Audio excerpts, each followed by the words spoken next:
అదే cinema industry వ్యక్తి మీకు టికెట్ ఇచ్చిన వ్యక్తికి తమ్ముడు చిరంజీవి గారికి పవన్ కళ్యాణ్. ఎందుకు ఆ స్థాయిలో పవన్ కళ్యాణ్ పైన ఫైర్ అవుతూ ఉన్నారు, పర్సనల్ కాంట్రవర్షియల్ కమెంట్స్ చేస్తున్నారు అంటే? వాళ్ళు కమర్షియల్, వాళ్ళు పర్సనల్ గా నన్ను కామెంట్ చేశారని. వాళ్ళు మీరు ఒకరికొకరు రెండు క్వశ్చన్లు చెప్పు. నువ్వు వన్ సైడ్ మాట్లాడుతూ మన రాజకీయ నాయకుడిలాగా ఒకరికొకరు ఇప్పుడు విమర్శ ప్రతి విమర్శ అట్ట కాదు. నువ్వు ఏం క్వశ్చన్ అడగాలంటే విమర్శ ప్రతి విమర్శ. నువ్వు పవన్ కళ్యాణ్ పోసాని గాని తిట్టడం తప్పు చేశావు. Let me talk first. ఎందుకు ఆ పవన్ కళ్యాణ్ పర్సనల్ గా నన్ను పర్సనల్ గా తిట్టారు కాబట్టి పర్సనల్ గా తిట్టా. Should not mistake me. Okay, should not mistake. కనుక్కోండి, పోయి చూడు, పేపర్ చూడు, వీడియో చూడు, క్లిప్పింగ్ చూసుకో, టీవీలు చూసుకో, ఛానల్ చూసుకో. ఎవడు తిట్టాడు ముందు? నేను ఊరుకోరు. నేను ఎవరిని ముందుగా గెచ్చను. అన్యాయంగా అంటే అసలు ఊరుకోను. చచ్చిపోయేదాకా ఫైట్ చేస్తా. ఓకే, చచ్చిపోయేదాకా ఫైట్ చేస్తా. ఆడెవ్వడైనా సరే, వాడు బాబైనా సరే, నా గురించి తప్పుగా మాట్లాడితే, నా కుటుంబం తప్పుగా మాట్లాడితే ఇదే తప్పు. శ్రావణ్ గుర్తుపెట్టుకో. ఎందుకు నువ్వు చిరంజీవి నా కోసం ప్రేమతో ఇవ్వలా. పోసాన మురళి కానెస్ట్. పోసాన మురళి నన్ను నా కుటుంబాన్ని కాపాడాడు. వాళ్ళ కుటుంబంలో అందరు నేను ఒక వాళ్ళలాగా కాపాడా. ఆ కుదురుతో ఆయన నాకు టికెట్ ఇచ్చాడు. ఏ సందర్భంలో అది ఈయన చిరంజీవి గారిని వేరే వాళ్ళ ఇంట్లో ఆడవాళ్ళని తిట్టారు. ఓకే, తెలుసు కదా, ఇప్పుడు గొడవ అయింది. అప్పుడు నేను చిరంజీవి గారు నాకు ఫోన్ చేశారు కన్నీళ్లతో. బస్సులో ట్రావెల్ చేస్తూ ఉండగా ఈ ఎలక్షన్ అప్పుడు. అంటే ఏంటి మురళి, నన్ను తిట్టమను, అంతేగాని ఎందుకు నా ఇంట్లో ఆడవాళ్ళని ఎందుకే తిడతారు అని కన్నీళ్ళు పెట్టుకుని మాట్లాడుతుంటే, అన్నా నువ్వు అటు మాట్లాడు మాకు. అందుకని నేను ఆయన దగ్గర బాగుంటా క్లోజ్గా. రాజకీయాలు నా సంబంధం లేదు అప్పుడు. అయితే ఆయన అన్న నా బాధ్యత ఇక్కడ నుంచి నోరు మూపిస్తాను అని. అప్పుడు తర్వాత నేను ఎవడరా మాట్లాడింది చిరంజీవి గారి గురించి మాట్లాడండి, చిరంజీవి గారు అసమర్థుడా కాదా, అసమర్థుడు అని చెప్తాం. అదే గెలుస్తాడా గెలుస్తాడని మేము అంటాం, గెలవడం నువ్వు అంటావు, అవి మాట్లాడండి. అంత ఇంత ఆడవాళ్ళ గురించి డీమోరల్ చేస్తారంటారు ఎదవల్లారా అని నేను వాళ్ళని తిడితే, అప్పటి నుంచి చిరంజీవి గారు ఇంటి ఆడవాళ్ళ మన ఎవ్వరూ నోరెత్తలా ఇంతవరకు. అది ఆయన చిరంజీవి గారు పెగ్గేసుకుంటా ఇక్కడ గుండె మీద చేపెట్టుకుని, ఇక్కడ ఉన్నాడు రా పోస్తాను నాకు, ఇక్కడ ఉన్నాడు రా పోస్తాను నాకు అన్నాడు. వాళ్ళ తమ్ముడు నాగబాబు లేడా, వాళ్ళ తమ్ముడు పవన్ కళ్యాణ్ లేడా, వాళ్ళ బంధువులు లేరా, మేనల్లుళ్ళు లేరా, వాళ్ళందరూ కూర్చోబెట్టి నన్ను ఇలా అంటున్నారా వీళ్ళు అనలేదే.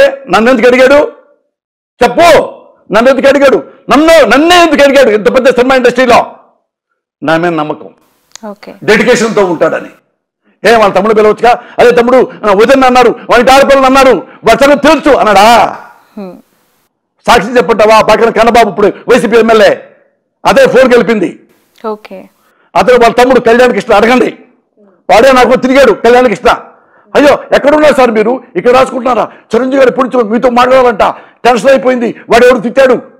ఇంత టెన్షన్తో తీసుకెళ్ళారు నన్ను పిచ్చి నా కొడుకును కదా. అయ్యో ఒక ఆడవాళ్ళని అన్యాయంగా అన్నాడా, పైగా చిరంజీవి గారి కుటుంబాన్ని ఎందుకు అని ఆ నోరు మూపించా, అది వేరే మ్యాటర్.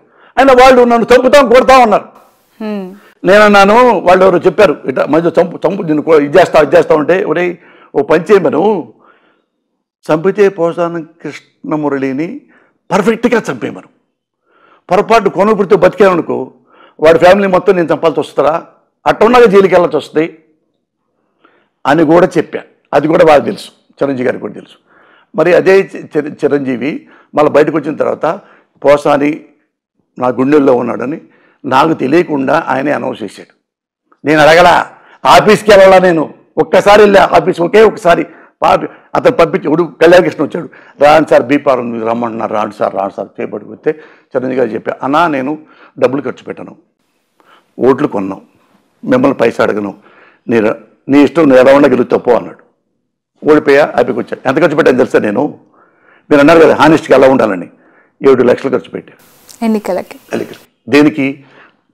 కాఫీలకి, టీలకి, భోజనాలకి, కూల్ డ్రింక్స్కి, ఎండాకాలం కాబట్టి వాళ్ళకి కార్యకర్తలకు ఒక కారు, నాకు ఒక కారు, పక్క పోలీసులకి, ఇక టిఫిన్లకి, అన్నాలకి, లంచ్కి అన్నీ కలిపితే 7 లక్షలు. ఇంకా కొంత కూలీస్ అయ్యి తాగారట, ఇది కానీ మొత్తం అక్కడ 3 లక్షలు అప్పు తీసుకొని కోర్టులోని ఒక పబ్లిక్ ప్రాసిక్యూటర్ దగ్గర ఎక్కడికొచ్చి ఇంటికి వచ్చి మళ్ళీ 3 లక్షలు పంపించా. 10 లక్షలు నా ఖర్చు అయింది తిండికే, పబ్లిసిటీకి వాళ్ళ పోస్టర్ నేనే నా డబ్బులతో నేనే పెట్టుకున్నా. ఏ చిరంజీవి పైసా అడగల, నేను ఇవ్వాల. ఇది జెన్యున్గా పాలిటిక్స్ అంటే అదే నేను చేశాను. వాడటం గెలవటం మన సంబంధం లేదు. ఇక నేను నన్ను అడిగారు, అరే కనీసం కార్యకర్త కూడా ముందు తాపించరేంటి సార్ మీరు? నీకు తాగుడు అలవాటు ఉంటే నీ డబ్బులతో తాగే. నా ముందు చూసి శర్మవాణి కాబట్టి ముందు అవుతాడంటే నేను ఇవ్వను, నేను తాగను, నేను ఇవ్వను. అయితే అట్టయితే ముందు కూడా ఇవ్వనప్పుడు ఎందుకు సార్ మేము రాము, వెళ్ళిపో మొహమ్మద్ అన్నారు. ఇవన్నీ అందరి ముందు మీడియా ముందే చూసుకుంటూ వస్తాయి క్లిప్పింగ్స్ అన్ని. లాస్ట్ 7 లక్షలు 10 లక్షలు మొత్తం వస్తూ ఓడిపోగా థ్యాంక్స్ చెప్పి అందరికి మళ్ళీ టిఫిన్ పెట్టించి థ్యాంక్ యూ అని వచ్చి కారులో వెళ్తాం. మా ఆవిడ చెప్పి బయలుదేరి వచ్చానమ్మా, ఇది 15,000 కోట్ల లక్షల 15,000 ఓట్లే వచ్చినాయి, కంగ్రాట్స్ చెయ్యి నాకు అంటే మా ఆవిడ నవ్వింది. 15,000 మంది ఫ్యాన్స్ ఉన్నారు నీకైతే, రా రా రా ఇంటికి అంది. అర్థమైందా? అలాగా ఆ చిరంజీవి ఎప్పటి నుంచి నా మీద గుండెల్లో పెట్టుకున్నాడు. ఇలా ఇలా ఇలా చేశాడు పోసాని కృష్ణమురళి అని. అలాంటిది నేను ఈయన చిరంజీవి గారు పార్టీ ఉంటే చిరంజీవి గారి పార్టీలో ఉండేవాడిని. పార్టీలో చిరంజీవి గారి పార్టీలో నేను ఎక్కడ సభ్యుడిని కాదు ఇంతవరకు. ఎప్పుడు నా మీద ఇష్టంతో ఇవ్వటం తప్పితే నేను వెళ్ళి సభ్యుడిని అని ఎప్పుడు రాసుకోవాలి ఎక్కడ. అయిపోయిన తర్వాత ఆయన కాంగ్రెస్లోకి వెళ్ళిపోయాడు. మరి ఎవరు సపోర్ట్ చేస్తాను నేను? ఇంకా ఉన్నాళ్ళలో బెటర్ ఎవరు ఎత్తుక్కున్నా, ఉన్నాళ్ళలో బెటరు ఈయన సపోర్ట్ చేశా. అప్పుడు ఈ సపోర్ట్ చేస్తున్నప్పుడు మరి జగన్ గారిని ఎవడైనా క్వశ్చన్ చేసినప్పుడు మేము క్వశ్చన్ చేస్తాం. జగన్ గారు ఏమంటే మేము క్వశ్చన్ చేయం. జగన్ గారు మీ పాలనలో పలానా నిన్న కుర్రవాడిని అన్యాయంగా కాళ్ళు ఎరగొట్టారంట, ఆడి పేరు సుబ్బారావు, మీరు చూడండి అన్యాయం కొట్టారంట, దానికి మేము కౌంటర్ ఏమో. ఎందుకు మాట్లాడతాను అట్లా? ఏమో జన్యం కొట్టారేమో, పవన్ కళ్యాణ్ కరెక్ట్గా చెప్పుంటాడు అనుకుంటాంగా. ఇంకోటి ఏమంటే మీరు ఇట్లా అమ్మ ఒడికి ఇచ్చారు కదా, కాకుండా ఆ ఫలానా వాళ్ళకు కూడా ఇస్తే బాగుంటుంది వాళ్ళకు కూడా అంటే ఓకే, అడ్వైస్ తప్పలేదు. లేదు ఇదిగో మీ ఇప్పుడు మీరు ముఖ్యమంత్రి అవ్వగానే ఈ 3 నెలల్లోనే ఒకతను లంచాలు తిన్నాడు, ఇదిగో ఫలానా ఎమ్మెల్యే పేరు ఇదిగో ఇది సాక్ష్యం, దీని మీద ఎంక్వైరీ చేయండి అని ప్రెస్ ముందు పెట్టాడనుకో, వెల్కమ్. నేను అంటాను ప్రెస్ ముందు పెట్టాడండి అంటే ప్రెస్ ముందు పెడితే ఎంక్వైరీ చేయమను జగన్ గారిని. అది ఎస్ అంటే తీసేయమను అతన్ని పార్టీలోంచి. నువ్వు అనుకో పవన్ కళ్యాణ్ చెప్పాను, నో పవన్ కళ్యాణ్ గారు పొరపాటు అది ఇతను తినలేదంట అని నువ్వు విట్నెస్ చూపించు. ఇది సభ్యత, ఇది సరైన రాజకీయం. ఇవి కాకుండా నువ్వెంత ఎదవా సన్నాసి ఎదవా సన్నాసి ఎదవా సన్నాసి అని ఈ మాటలు అంటుంటే పులివెందుల పంచాయతీ అని రాజారెడ్డి రాజ్యాంగం అని ఇవి అన్వాంటెడ్గా అతన్ని ఎప్పుడు మాట్లాడుతున్నాడు. అక్కడ లాస్ట్ చూశాను నేను ఓ మీడు అక్కడ సన్నాసులారా అని పేరు నానిని ఇంకోళ్ళు అన్నారు. అన్ని నిధులు మాట్లాడుతున్నాడు కదా ఇతను అని నేను ఆ తర్వాత ప్రెస్ మీట్ పెట్టా. ఊరే కూడా అనలా, ఒక్క మాట అనలా. పవన్ కళ్యాణ్ నువ్వు ఇంతమంది నువ్వు ప్రశ్నిస్తానికే పార్టీ పెట్టాను అన్నావు, సంతోషం, తప్పేం లేదు. నువ్వు ఎన్ని ప్రశ్నించావు అడిగిన ఆన్సర్ చెప్తా.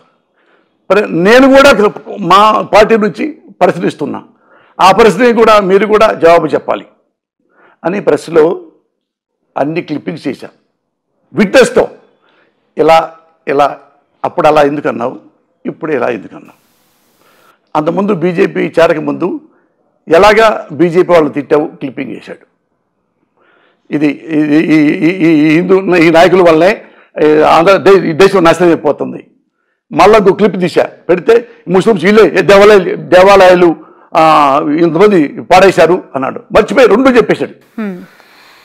ఏం పవన్ కళ్యాణ్ ఇప్పుడు ముస్లిమ్స్ తప్ప హిందువులు తప్ప 2 చెప్పావేంటి, కొద్ది ఆన్సర్ చెప్పు.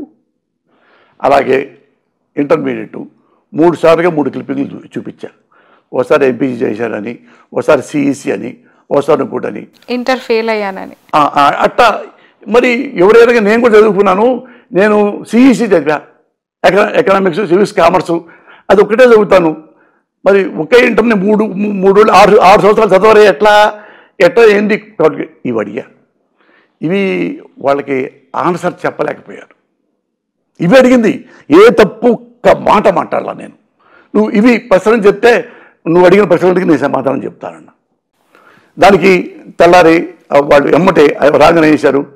ఆయన వాళ్ళ ఫ్యాన్స్ ఉంటారు కదా, వాళ్ళు ఇప్పుడు అందరు వాళ్ళకి కొంతమంది అలవాటు ఏంటంటే ఎమ్మెల్యే మంత్రులు వాళ్ళ ఇళ్ళకి మెసేజ్లు పెట్టి ఆడాలను తిడుతూ బూతులు తిడుతూ ఈ అలవాటు అయిపోయింది చాలామందికి. ఇట్లా కొన్ని తెలుసుగా మీకు ఇవన్నీ.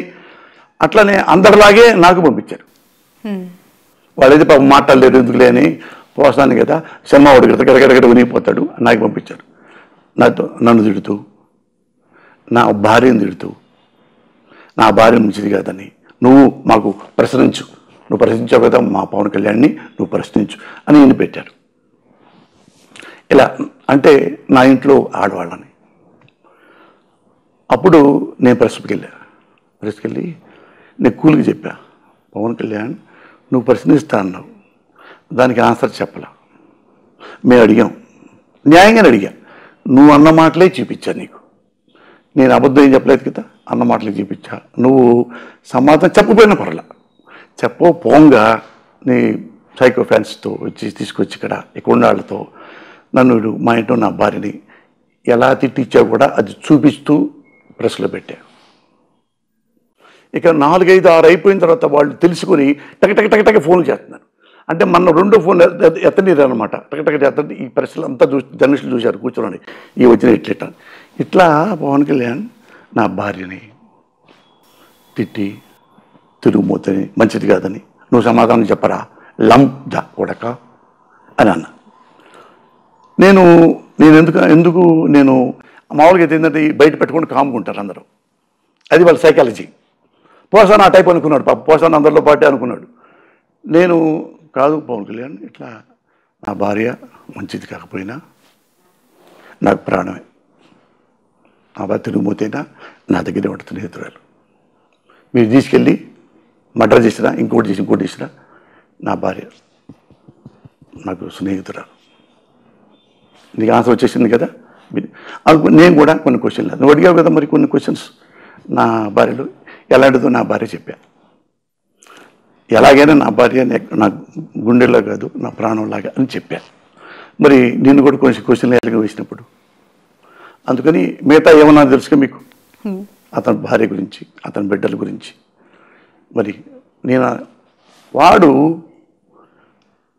ఆఫ్ ద రికార్డు నా సెల్లికే పంపించాడు, దాన్ని పబ్లిక్లో పెట్టా, ఇతరేంటో తెలియాలని. నేను క్వశ్చన్ చేశా, జైసీ కర్నీ వైసీ బర్నీ ఎందుకు అనకూడదు అనిపించింది నాకు. కానీ ఇలాంటి వాడికి వాడి దేని మీదైతే బతకాలనుకున్నాడో దాన్ని చంపాలని చెప్పే నేను మళ్ళీ అదే మాటలు వాడా. ఎందుకు నోరు మోసుకున్నాడు? నీ అన్న ఇంటూ ఆడవాళ్ళని వేరే వాళ్ళు తిడుతుంటే నేను కాపాడానా? అదే సిద్ధాంతం నా మీద ప్రయోగిస్తావా? ఎవడన్నా ప్రపంచంలో చేస్తాడు ఇట్లా? ఎథిక్స్ ఉన్నవాడు ఎవడైనా నువ్వేమనాలి, ఎట్టొచ్చినాయి అంటే నువ్వు రావాలి మా ఇంటికి, నీ గురించి ఇలా అన్నారా మా వాళ్ళు, అతను తెలియనట్టు. తను తెలిసినా పొరపడితే మిస్టేక్ జరిగింది మురళి గారు, ఎక్స్ట్రీమ్లీ సారీ, ఇట్లాంటి ఇంకో జరగవు, క్షమించండి, ఓ వెరీ గుడ్, నేనే మాట్లాడను.